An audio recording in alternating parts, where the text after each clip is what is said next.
need for reinvention, according to a Parliament report.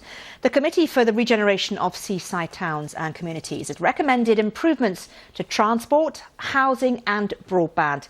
It hopes that in time, more towns can reinvent themselves in the same way as, for example, Blackpool and Brighton have done. Well, let's talk now to Lord Bassam of Brighton, who is chairman of the Regenerating Seaside Towns and Communities Committee and joins us from Westminster. Lord Bassam, thank you for joining us. Pleasure. What more do you think needs to be done to regenerate coastal and seaside towns that need the funding? Well, government needs to have a plan and a strategy. It needs to work with the local authorities and the local economic partnerships. It needs to channel money and target it better than it currently is. And we need to invest in infrastructure, transport. We need to invest in housing.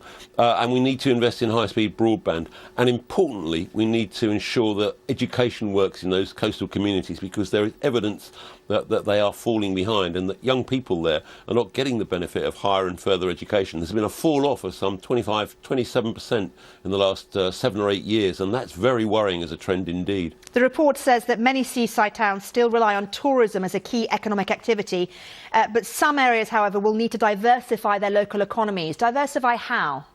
Well, you can't have one suit to fit everyone, but you do need to have a diverse local economy, and the successful seaside communities in towns like Bournemouth and Brighton have got exactly that.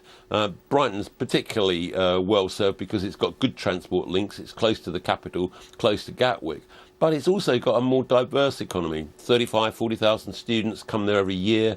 There's a very heavy investment now in the sort of digital tech industries. It's got an arts and culture-led sector, and it's got a big health presence too. So those things mean that there is a broader economic base to the city, and it's generating a lot more new jobs. I think in 2015 there were something like 200 new companies set up. And that is a phenomenal new business formation rate, which many towns and cities across the country, across the world, in fact, would very much welcome. And we want to try and learn from the Brighton and Bournemouth experiences and share that prosperity across the country. Now, you talk about sharing the prosperity and learning from Brighton and Bournemouth about improving transport, housing. Where is the money going to come from? Whose responsibility is this? Is it responsibility at a local level or at a more central government level? Both.